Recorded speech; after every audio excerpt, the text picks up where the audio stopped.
Hi, Merlin. My name is Charlie FitzRoy. I'm the CEO of Bradda Head Lithium. We have a variety of lithium exploration assets in Arizona and Nevada. What sets us apart from other juniors in our space is that we have lithium brines, pegmatites, and clay assets. We have three types, which is unusual and gives us a real geological upside and also spreads our risk as a company. We're in the process of developing these assets. We've just raised just under $30 million last week. So we're very well funded and we're pushing forward with our fast track exploration plan over this year and into next, and a lot of results to come. We put our first updated resource out early this year, and we're going to be doing more drilling at our clay assets coming forward this year, and we'll be starting drilling at our pegmatites in June this year. So a lot happening at the company, and really nice to be here to talk to you about it. Charlie, nice to meet you. Good introduction. Good to talk to you. I noticed looking at your CV that we've got a few similarities in there as well. So you did a geology degree first, is that right? Yes, yeah. My undergrad was in geology, and I spent 5 years in the army before working at a mineral exploration drilling company. And then I did the Imperial College Masters, which I think you were one of the founders of back in the day. So I think and you also worked in the city as well. You've been an analyst for a number of years. I mean, much in the same way that I've done as well. So I think we should look at projects in the same way. We should approach them in the same way, unless you disagree, perhaps. Well, as you said, two geologists in one room always have a difference of opinion somewhere. So yeah, good. So Bradda Head Lithium, how did you come to an American lithium story? If you're, what was the leap that took you from the previous place to this one? Yeah, I was an analyst at a small broker called Arden Partners, and I left Arden to join China Moly, which is a very large Chinese corporate. I was on their corporate development and strategy team, so doing a lot of work looking at projects around the world for them, and I did a lot of work looking at lithium. So I looked at most lithium projects around the world, pegmatites in Australia, brines in South America, and opportunity to join Bradda, where you have clays, pegmatites, and brines. I jumped at it. And also in the US, in Arizona and Nevada, which are fantastic places to develop assets. I think end of 2020, Fraser Institute study, they were ranked number 1 and 2 from investment attractiveness for mining projects. So that's why I took the opportunity to work at Bradda, and we listed last July.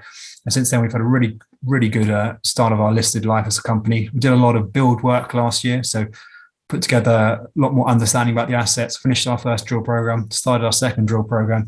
And this year, we're going to be adding to the resources. We increased our resources at our Basin East project, which I'll come to a bit later. Put them up. Do you want to put up a map actually, just to sort of? Yeah. Hang on, before you do, Ian Stalker, your chairman, was he the contact for you, your conduit into the company, or was that a later relationship? Because I've known Ian for 20 odd years, 23, 24 years. I've been working with Ian. Ian had the responsibility to find a new CEO, so he was interviewing, and I was introduced to him. I suppose the rest is history. But Ian's a fantastic person to work with. Ian's got the most phenomenal amount of knowledge. He spent 30 years in Africa. He's built 12 mines himself, so he's a really, really good guy to have as a chairman, and I appreciate all his opinions. It's a very good person to work with. Even though some of his jokes are terrible. No comment. Well, okay, I don't know. I spent last summer. We were unlucky enough to be stranded. Our car broke down, and in those 5 hours, I very much appreciated his repertoire of jokes. Good. Yeah, funnily enough, mine were car related as well. We spent a lot of time driving around the Zambian copper belt in, I think, 1999. We covered a lot of jokes in that time as well. But anyway, sorry, a distraction. To the maps. Yes, of course. This is our overview of our sedimentary assets. This is all in Arizona, about 2.5 hours from Phoenix. The nearest place to it's a place called Wickenburg, which is the team roping capital of the US. I'm sure, Merlin, you come on a site visit, I will show you. What roping? Team roping. Is that clean? I mean, is that something that's safe for work? Can we discuss it, or is it something? No, it's just American term for lassoing. So it's a rodeo. Team roping is basically a rodeo event, and it's the capital of the US for it. So yes, very, very clean, very, very safe for work. Right. So these are the projects here in Arizona. These are clay assets. So you can see from this map, we've got our Wickiup project, which sits around the town of Wickiup.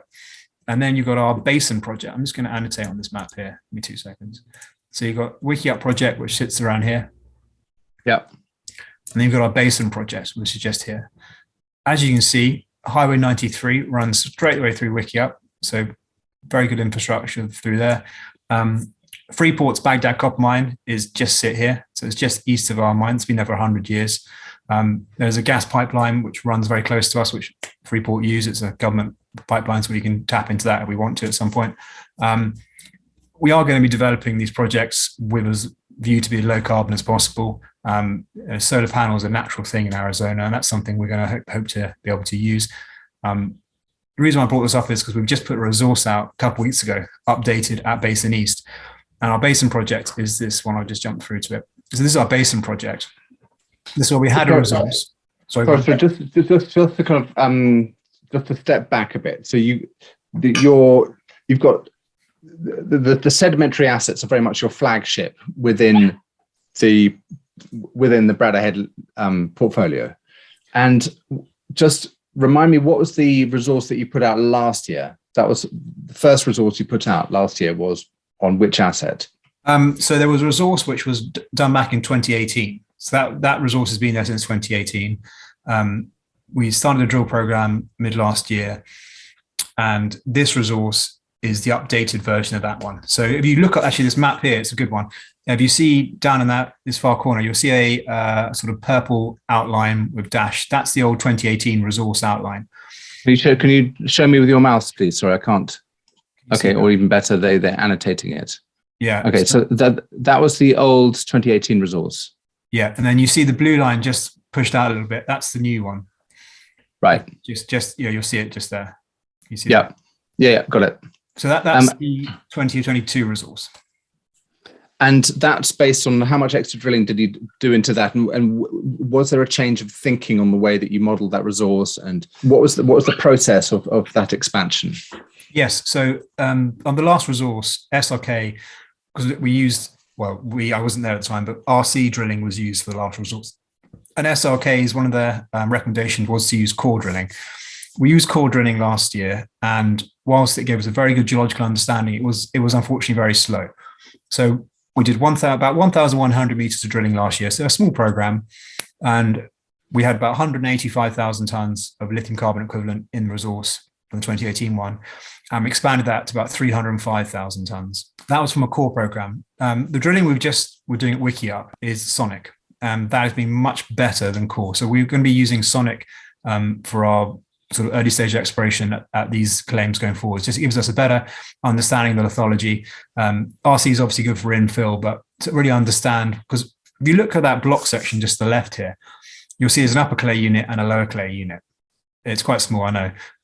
The reason that's important is because there's a lapilli tuff in between it, which separates the two units. And some of the RC drilling, actually, it was quite hard to distinguish where that tuff was. So having the core drilling has really helped us to understand the bands. And the key thing is because that's important, because in the last resource, it was just one block of resource. Now we've identified the upper zone and the lower zone.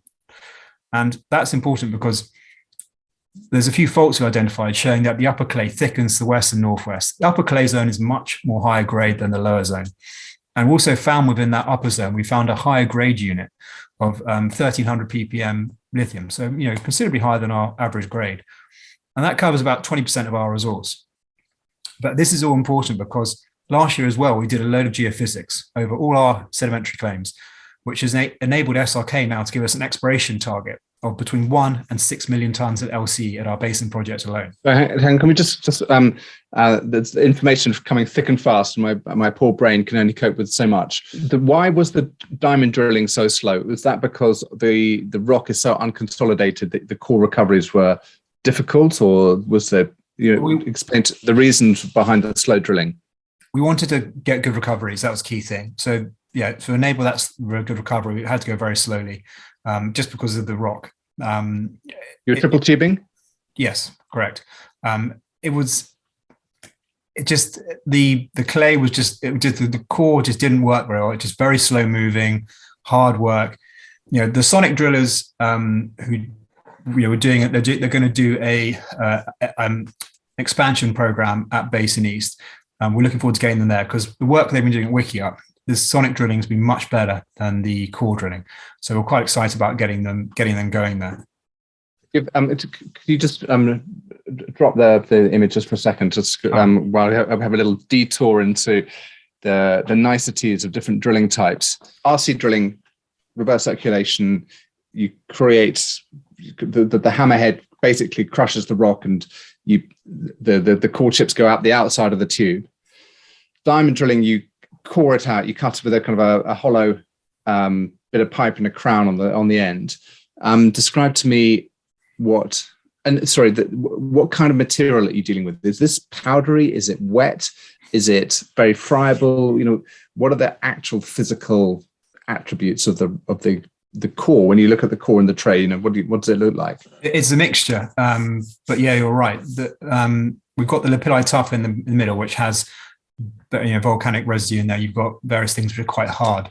That's why we were concerned about the sonic drilling, because sonic drilling generally people don't like using it on slightly harder rock types, but we've been told it's absolutely fine to go through that amount. You get a bit of basalt here and there. The clays. How does it work? How does sonic drilling work? I've never come across it. It's on it's a bigger rig than a sort of small core drilling rig. You're not using very much water at all. And it's the sort of the vibrations which are sort of pushing it through. You're sort of making the vibrations are causing the sort of water to move the clay and sort of cutting through it with a sort of sonic way of doing it. It's just the vibrations, which are, sorry, I know it's not a very good explanation, but it's very quick. I was very quite impressed, especially for this. Sonic for clay is ideal. How deep can it go? Go pretty deep. I think our guys have done down to sort of, 800 feet. I think maybe a bit longer than that. So they can get pretty deep. Sonic drilling has its place, and it is when the medium is a bit softer than, say we're drilling our pegmatites in June, we'll be using core drilling there because sonic just wouldn't work. That's way too hard for sonic drilling. So sonic is perfect for something like this, where you've got to conserve water, because that's one of the key things about sonic. You don't use much water compared to core or RC. And for clay, it's the ideal situation to use sonic. The clay we're getting at our zones is nicely formed. It's not too soft that it falls in, but it works really well. They come out as kind of a little kind of phyllo pastry. Kind of you can see the kind of the layers in it. Is it kind of can you get sections of core that you can do some? Yeah. Well, the key thing with sonic is it comes out. It's thicker, generally thicker than core. So you get more of the core coming out. And with what we have, we just cut it in half, and then you open it up, and you can see beautifully the geology there. On the outside, it's a bit, for the perfect specimen of a core, core drilling is the ideal thing. The sonic is a bit more, but you're getting fantastic recoveries. But it's just cutting it open, and you can see in the middle what the core is like. Okay, and they've got the rigs in Arizona. It's a kind of a well-established industry there. Yeah, we use Burt Longyear, and they're fantastic. The two brothers who've been running our program out there have been working on that rig for 15 years. Wow. Okay. Yeah. I've just never come across it. I guess I've always been working in harder rock stuff. Well, it's actually, you're right. It is. It's not that well known. I think people just assume it's really expensive. That's why people write it off quite often. But actually, we find it more cost effective than core drilling. Core drilling in the US is expensive right now because it is a busy market. So many people are trying to do things. The projects out there, everyone's trying to drill. So trying to get a driller and at a good price is hard work in the US right now. And the fact that core drilling, you can't go on any hard rocks. Sorry, not core drilling. So sonic, you can't use on hard rocks. Is actually getting sonic rig availability is marginally easier than core rigs. And what's your what's it cost to per meter? I mean, I know things that are always variable, but for internal budgeting process purposes, if you look at the kind of the cost of the program and the cost of the geologists and the cost of the analysis, do you say $250 all in, or $300 or $350 or $200? What's your internal budgeting kind of number for the program, exclusive of the assays and the network, just for the drilling, getting it, getting the core out of the ground and split and sent off? We look at something between $100 a foot So it is expensive. It's just over sort of $300 a meter, maybe $300 to $400 a meter, something like that. My maths is marginally off on that, but luckily I'm not in charge of the budget. That is the CFO's responsibility, but we look about something of that much to estimate that. Oh, and poor you having to work in imperial system. I mean, if you've done a science degree, having to move away from SI units and work into feet and inches. Everything's in feet in the US. But unfortunately, that's the way it is. It's just the way it is. Just the way it is. Okay, sorry. So that was a little rabbit hole, but it was useful for me to kind of get to my understanding of where you were in terms of the kind of the sonic drilling and the resource upgrade you did from 185,000 to 305,000. That's a 50% uptick more. It was greater than a 50% increase, but it was only a kind of relatively small volumetric in terms of the surface footprint. Does that mean that you had better understanding of the thickness of the clays, and did the grade go up? Was it a grade volume growth? Is that where the growth came? Well, I'm going to share the slide again for this one, actually. Yeah, sure. So with the resource increase went about 65%. Some areas where we drilled, we've got some data, but a few areas there were some faults. So we haven't got all the data there. That's why we're doing the 14-hole program, because we want to understand more about the grade profile in some areas. The overall grade actually dropped marginally, but the thing is about this program is we increased our knowledge about the resource. We identified the upper zone and the lower zone. And in the upper zone, we've identified that high-grade unit, which covers 20% of the resource now. With all the geophysics we've done, the better understanding of the deposit, SRK have now given us a 1 to 6 million ton lithium carbonate equivalent exploration target at Basin. So our understanding is growing dramatically. If you look at where the resource is, you'll see the cover there, and there's quite a lot of the clay, which is the turquoise cover exposed.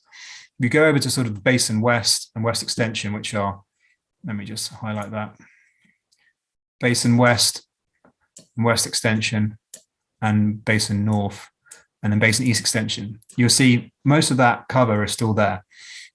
Where we've seen that cover removed on the sort of east side here, and there's been faulting, uplifting, the upper clay zone was generally eroded, but in this unit of the deposit, it's still there. And there's some nice faults there which are controlling that. So this side's been uplifted, and this side still has the upper zone intact.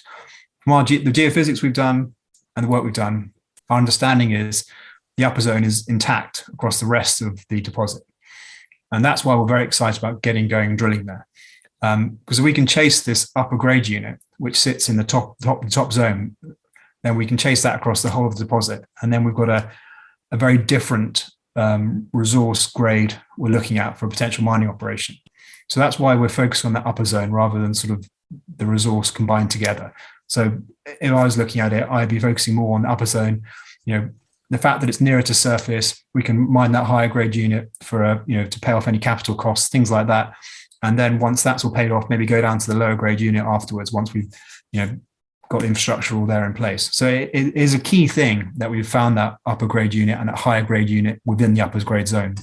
When you talk about higher grade, what are you talking about? We've got about 20% of our resource is at 1300 ppm. So 20% of 6 million tons, we could have potentially that much of a high grade unit. And the operational capacity you're looking at between 20 and 40,000 tons LC production per year. So if you have a 1 to 2 million resource at 1300 ppm, that'll keep you going for a long time. And that's using 400 ppm cutoff, is that right?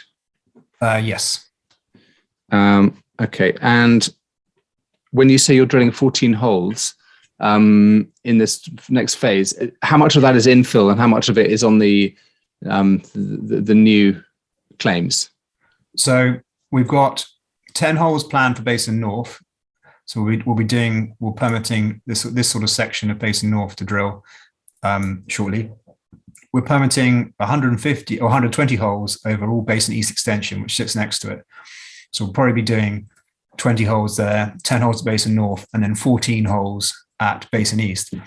And the Basin East holes are, some are going to be on this east side, just to understand more about where we don't know much about the clay there, just because there are some upper units we want to drill into. And then the rest are going to be a combination of trying to understand more about this little portion down here we don't know about. And then again, just understanding more about this section in the northwest here. And also a few down here just to understand more. So it's a combination of infill and expansion of the resource size. But we've now got a decent amount indicated also at this project, which has really helped. Which has gone from SLK's increased knowledge in the deposit from the drilling we've done and the geophysics, which has really helped with fault mapping. All these things have added to our resource confidence. The geophysics you did, what's the main tool that you used? It was GPR plus, so ground penetrating radar plus, and we covered all our sedimentary assets. We actually covered the San Domingo pegmatites as well. For the clay assets, it was fantastic. It really helped us. You can see the faults clearly. You can see the clay layers. It's been a really good tool for us for planning more drill holes. And we wouldn't have this exploration target without that geophysics, because whilst a certain level of confidence can be inferred from the drill programs we've done in the mapping, having that geophysics and seeing similar profiles on what we drilled holes has really helped SLK with their confidence to be able to give us that exploration target across our basin project. You were able to correlate the geophysical signal across your known drill holes and extrapolate that over the geophysical signal that you got on the other claims. Yes. And what's the kind of the ground penetrating radar plus? What's the plus mean, and how far does that give you? With the GPR plus, you get, I think we get very good visibility down to 100 meters or something around that level, and after that, again, it sort of dissipates the resolution. But that's why you get geophysical guys to come and do this, because they're used to it, they understand the signs, and you can pay them for interpretations of what they think's there too. So from that 100 meters, is something which is slightly more, trying to understand about it. But our resource sits in that upper 100 meters. So for us, it's fantastic. We don't really need to go a lot deeper than that. So that's why for us, GPR plus is ideal. What's the thickness of your upper zone? It varies, but on sort of east side of Basin East, we've got 30 meters, but then where we see it thickening, you're going down to 90, 95 meters, something like that. So, and we think it might get even thicker. So that's, for us, is what we're chasing. We're chasing that upper zone, which is thickening to the west and northwest. With the survey, can you map the top of that, or can you map the whole thing as a unit? Can you get sections which you can basically say, have you got a response for the upper unit? Have you locked into that as a visible, mappable, traceable unit through the geophysics? Yes. So some of the overlying sediments do change. So when we're going through the sort of creek bed, that changes the signature a little bit, but generally we're getting similar signatures across the whole thing, which should demonstrate clay. We're not, it's hard to demonstrate whether it's upper or lower zone clay, but it is very similar signature to the upper zone we have in our portion going into the rest of the claims. So I can't say for definite, but it looks similar. And can you pick up the lapilli tooth, or is that not visible? Yes. Again, sometimes when you have the overlying sediments, it can change the speed and it can change the interpretation, but quite often we're getting very good understanding of where that tuff is and where that spreads to. So yes, you can, but it's obviously not 100%. Geophysics is great, but it's a tool. It is a tool to understand more and to work out where to drill. And that's why we're excited about getting going drilling. We're in the process of permitting at Basin East Extension and Basin North to understand more about deposits. So when we join those resources up, we should have quite a sizable resource estimate update at the end of the year. And what is that permitting process? I mean, in the States, it's patent claims and all this kind of stuff, and it's and when do you get the permits for the western extensions? Because I saw you've done the geophysics over that as well. So, two-part question. What's the process of getting the permits for the north and east, and then when will you get the permits, or when do you plan to tackle the west? So Basin East Extension, which is that green sort of horseshoe shaped bit, that is a state lease, like Basin East. They're both state leases. So they are a bit more straightforward in some respects. Basin North, Basin West, and West Extension are all BLM. So they're all federal claims. We're in the process now of permitting for a 5-acre NOI on Basin North. That enables us to do some early stage exploration without doing a big plan of operations. Plan of operations takes longer. The plan of operations we're looking into doing on Basin West and West Extension, dependent upon first stage of that program at Basin North, but we're pretty confident, as you can see from the previous slide. We've done mapping over Basin West, West Extension, very good clay grades at surface. It's looking very exciting. The geophysics is highlighting that as well. So that is something which we'll probably do in one big lump to enable us to just drill as much as we want at Basin West and West Extension. And then we'll be hopefully drilling there first half next year. And then I get a big resource out mid next year to go into the early stage technical study, because that's what we want to start now. We want to start the early stage technical study, and the numbers that will feed into that will just increase the economics if we increase our resources in the ground. I will get onto the de-risking and the mineral processing and the economic study, but just for my simple brain, the federal claims and the western areas, and I know it's not just, you've got the Basin North as well, but let's call it the West and the Western Extension. Those are under the federal claims. You've got a plan of operations that you've got to do, and you say that that's going to effectively say that by drilling next year, it's going to take 8 or 9 months to get that permitted. Is that the main reason for the scheduling in H1 next year, or are there other factors which are causing that scheduling? I mean, does the permitting take 8 months? It takes a longer time, yes. It's hard to sort of say exactly how long it will take, but it takes more time. More studies are required. And now we've got our extra funds, we can actually get going on that, which is fantastic. So that is, and it costs money to permit these things. So it is something which takes longer than a state lease or a sort of 5-acre NOI. But with a 5-acre NOI, you're limited to 5 acres. So, for NOI? Notice of intent to exploration. And you can only disturb 5 acres of ground there. So if you think about it, we have a lot of claims, and each claim is 20 acres.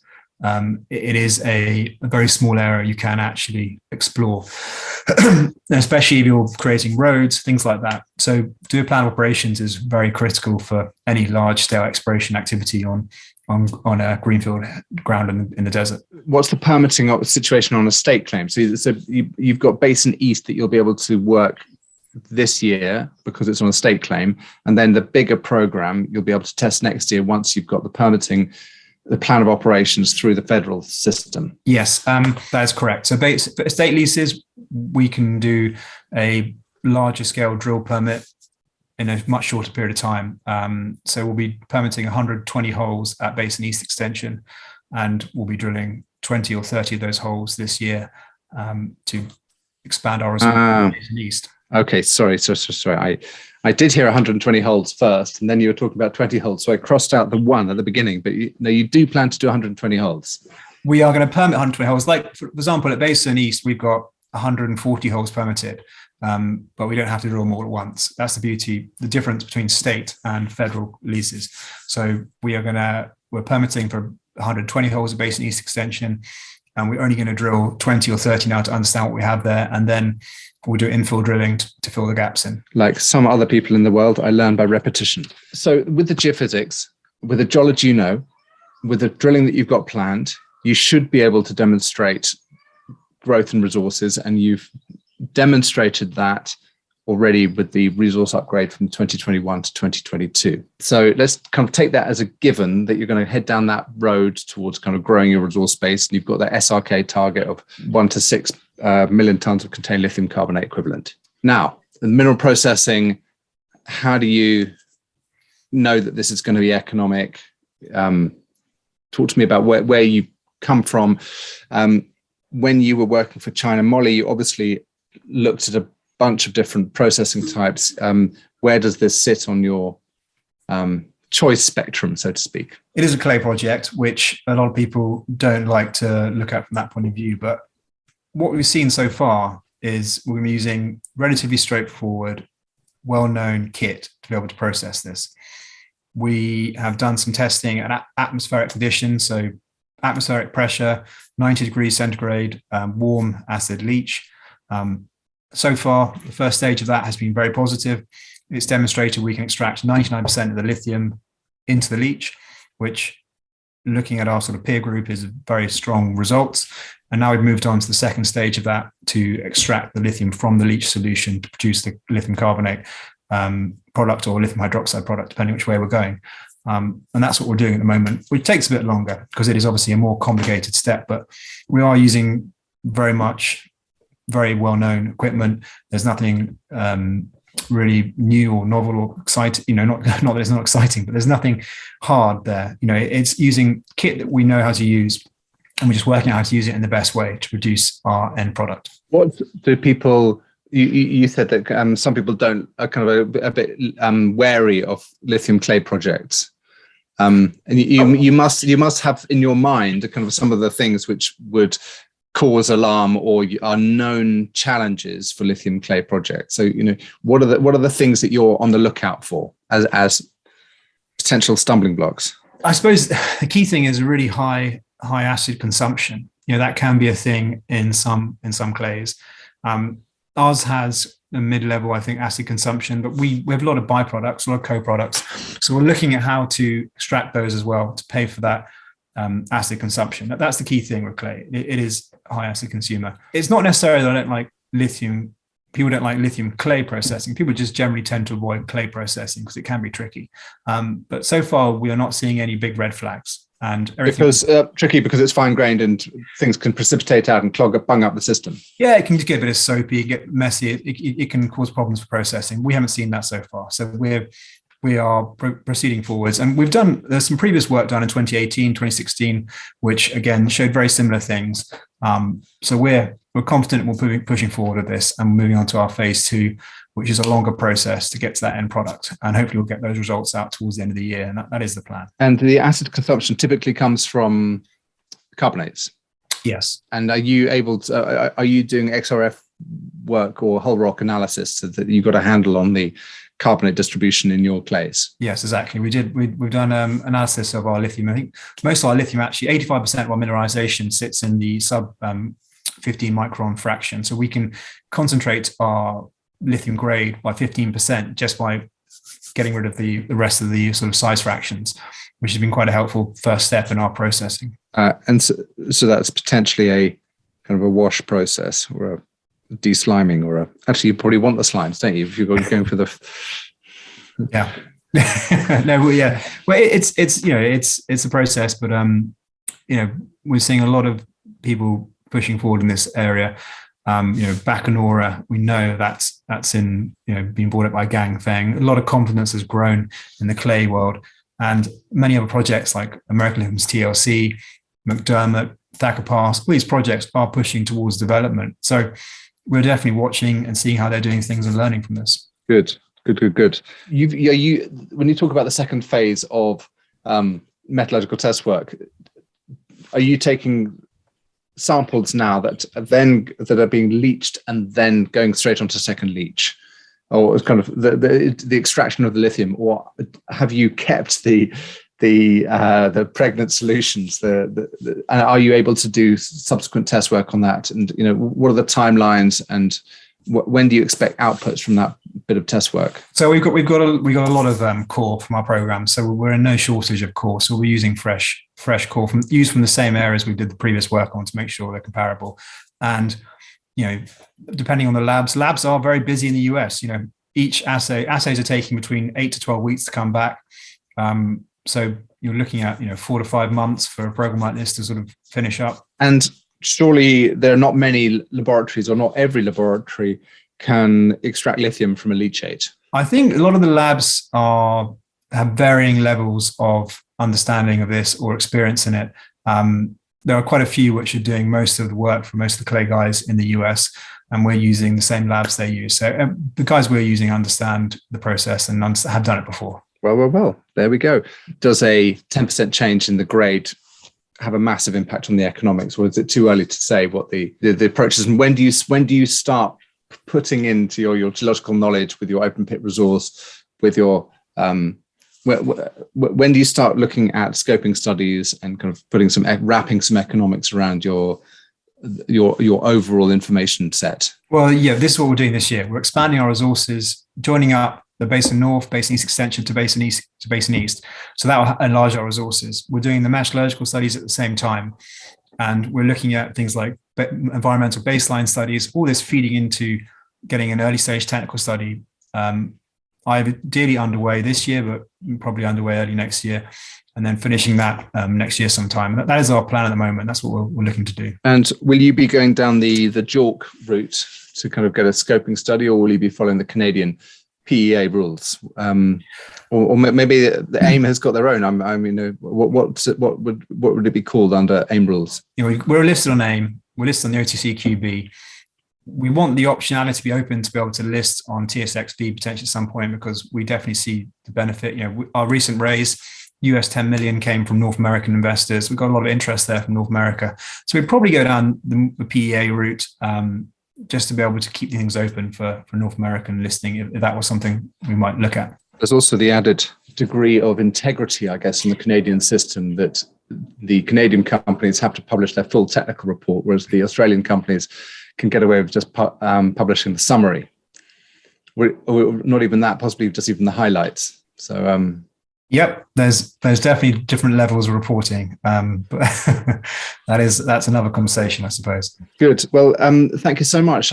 We haven't touched on your other assets, but can we move now to let's park the brines for perhaps another conversation at another point in the future. But I'd like to learn a little bit about the pegmatites and about your approach to that, and what your plans are for this year on the pegmatites. Yes, I'm glad you asked, because I must say the pegmatite is something which I really am very excited about. I'm just going to pop it up on the screen now. Sure. This is our San Domingo pegmatite district. So you see this area is about 9K strike. It was mined back in the 40s and 50s. So at surface, some old adits. We've had spodumene crystals between 1.5 meters long, 0.5 meter wide, big crystals mined out. You can see the old casts there.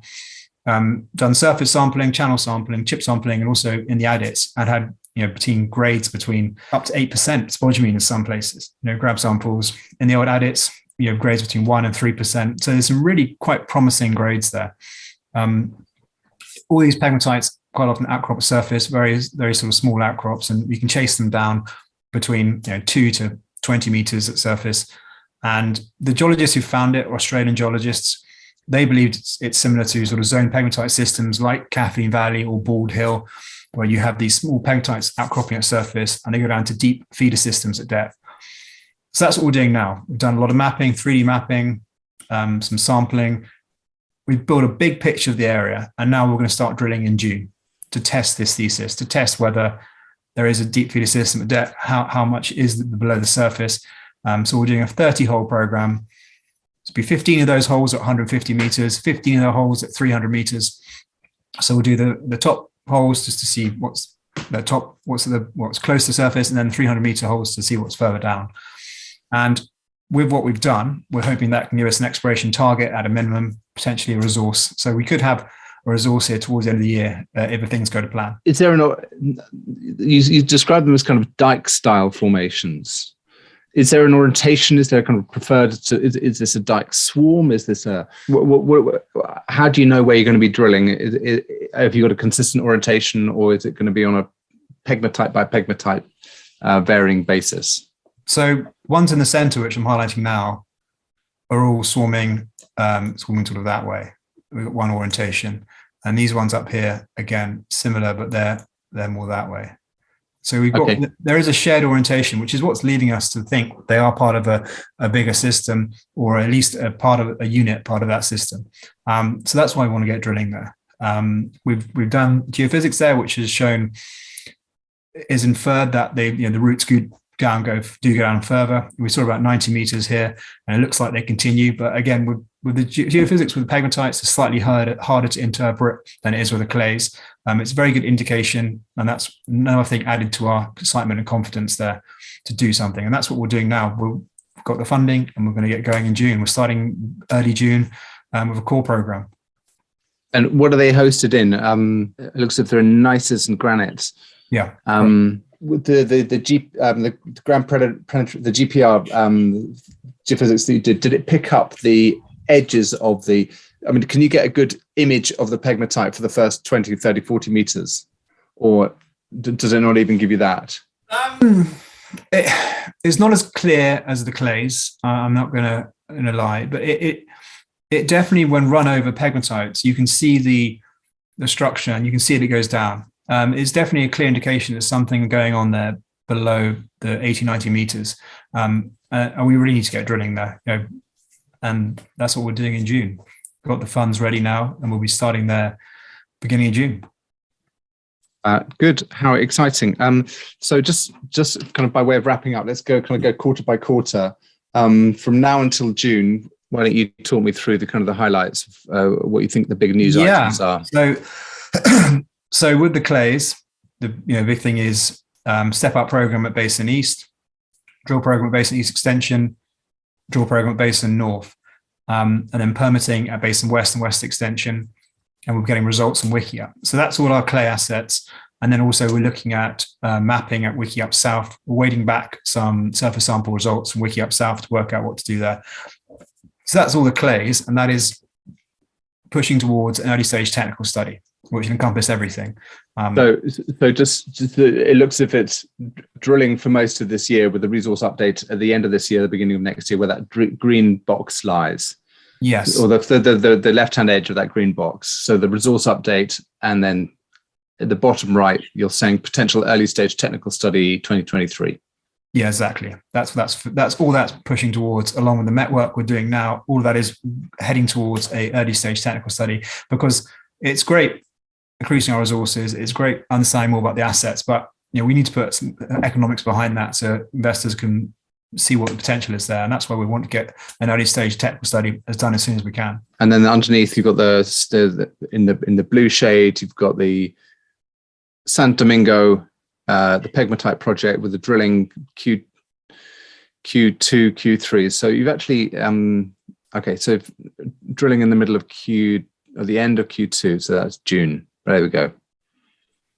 Yeah. And we're shortly going to be starting a shallow clay drilling program at Eureka, because Eureka could be a brine and a clay project. We're not sure. We've done some magnetotellurics, which is sort of deep geophysics to understand the reservoir potential, and also shallow geophysics, GPR plus. And the shallow geophysics has demonstrated we've got a similar signal like what we have at Basin and Wiki-Up. So we'll be doing a 150-foot, 23-hole, 150-foot program relatively shortly, which will get some results out hopefully in Q3 of this year from Eureka. And then Wilson, we're permitted to drill 2 holes there. Towards the end of the year, we'll look to doing that, but with brine drilling, it's a slightly different drilling technology. So we are trying to line up a contractor to do that. Charlie, thank you very much. It's been a really interesting journey through Bradda Head Lithium. Look forward to seeing the drilling on the pegmatites, and look forward to seeing the kind of the ongoing drilling and resource growth at Wiki-Up in Basin East. Yes, thank you, man. I really enjoyed going through it, and look forward to getting the results out to you as they come through the rest of this year. Good. Until the next time. See you later. Thanks, Merlin.